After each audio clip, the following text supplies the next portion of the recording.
Өглөөний мэнд хүргэе. Өглөө бүр амьд үг хөтөлбөртэй хамт байгаа та бүхэндээ баярлалаа. Тэгээ бүгдээрээ хамтдаа эзэн бурхны лугаа залбираад эхлэе.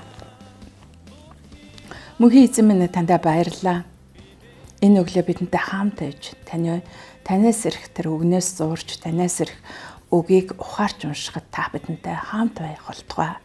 Эзэн минь та энэ үгээрээ та өөрийгөө алдаршуулж өөрийгөө таниулах болтугай гэж эзэн Есүсийн нэрээр залбирч байна.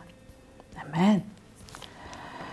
За өнөөдөр бүгдээрээ хамтдаа Эсэ номын 55-ын 6-аас 9-ийг хамтдаа уншийе. Олдож болох үед нь эзнийг хайх тун. Ойр байгаа дээрээ түүнийг дуутах тун. Хорон муу замаа буруу нэг бодол санаануудаа орхиг. Өөрийг нь өрөвдөх эзэн өд эргэг. Өгөөмрөөр уучлах бурханд маань эргэг. Учир нь миний бодол санаа та нарын бодол санаа шиг биш. Миний заамж та нарын замаас өөр гэж эзэн айлтж байна. Тэнгэрс газраас өндөр байдаг шиг зам минь та нарын замаас өөр, бодол минь та нарын бодлоос өндөр. Амен. За ингээд эсэ шүтзүүлэгчийн хэлэгдэж байгаа энэ үг Бурханаас ирж байгаа үг учраас хуучин гэрээнд хэлэгдсэн үг одоо бидэнд хамаагүй гэх биш, харин хуучин гэрээний шүтзүүлгийн шинэ гэрээнд гүйцэтгүүлдэг юм аа. Тэгээ өнөөдөр ч гэсэн итгэгч биднэрт хэлэгдэж байгаа үг гэдгийг бид нэр бас ухаарч хүлээж авах нь зүйтэй юм аа. Тэгээ өнөөдрийн сэдэв бол Бурхан өөрмөгц байдлаар удирддаг гэдэг сэдэвтэй байгаа. За яагаад ингэж хэлсэн бэ гэхээр өнөөдөр бид нэр он дуусгаас өмнө бид Бурханы өд залбирч Бурханаас үг ухаарлаг авах хэрэгтэй. Тэгээ өнөөдөр ч миний залбирч байгаад авсан үг маань энэ байгаа.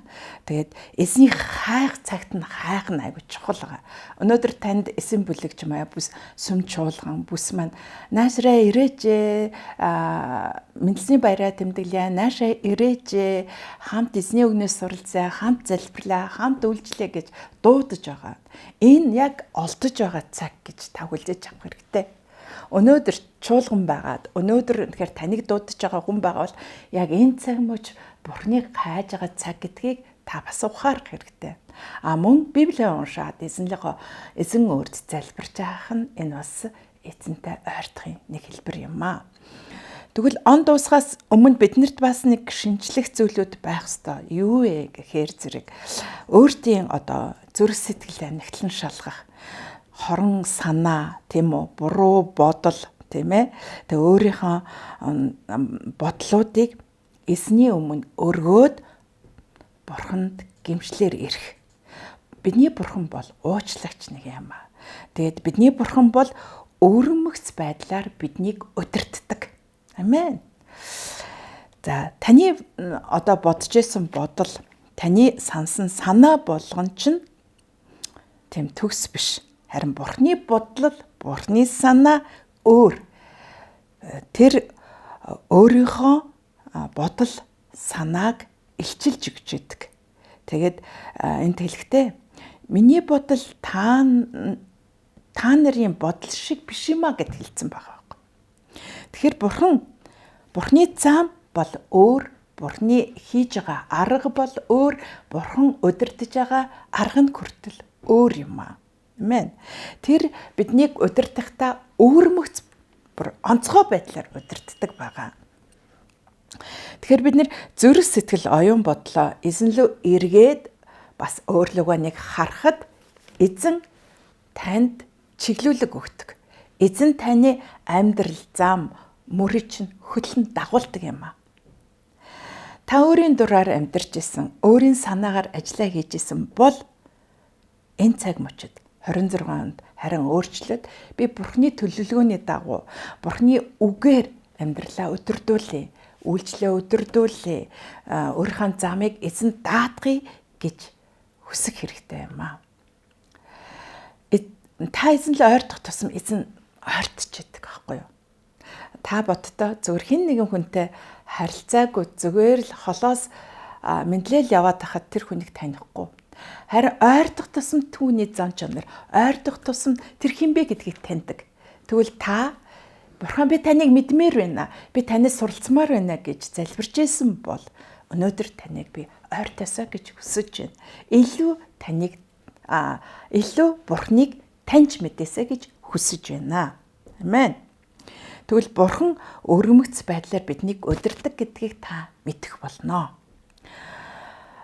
Бурхан одоо хуучин гэрэнч, шинэ гэрэнч одоо түүхийн Библиэлд гардаг түүхийн баатруудыг эзэн удирдах гэсэн. Тэр өөрөмөг аргаар удирдах гэсэн. Жишээ нь иш үзэл Исеаг удирдах гэсэн, тийм ээ. Тухайн өөрийн ариун ард түмнийг аврахаар Исеагаар дамжуулаад санамсаргүй байдлаар бөгөөд онцгой байдлаар өгнүүдэд айлдж байсан байгаа. Мөн хуучин гэрээний зөндөө баатрууд байгаа, тийм үү? Даниэл байна, Давид байна. Эдгээр баатруудыг эзэн өөрөө өрмөг царгаар удирдах чиглүүлжсэн.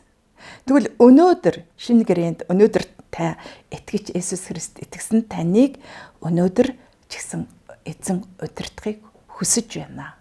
Амен. Тэгвэл энэ 2026 онд бид эзнэрээ удирдуулсан жил байхыг эзнээс гуйгаарай гэж та бүхэндээ хэлье. Тэгээ бүгдээрээ хамтдаа залбирая. Аава таньда баярлалаа. Тэгээ бидний бодол, санаа танихаас үнэхээр юу ч биш сул дорой. Харин таны бодол, санаа агуу хүчрхэг гэлээ. Бид өөртөөхөө амьдралыг өөрөө удирдах, өөрөө үнэхээр хичээж амьдарч исэн бол энэ цаг мөчид бид өөртөө танд даатгах чинь. Бидний оюун бодлуудыг цэгцэлж өгөөрэй. Бидний зүрх сэтгэл хорон муугаас эргүүлж өгөөрэй. Тэгээ таны өмнө нэрээ суухдаа тантай улам илүү ойртож таны өвөрмөгц төр төлөвлөгөөнүүдийг харахыг хүсэж байна. Бас танаар удирдуулахыг хүсэж байна. Эзэн минь та бидэнтэй хамт байж өгөөрэй гэж эзэн Есүсийн нэрээр залбирэн гуйж байна. Амен.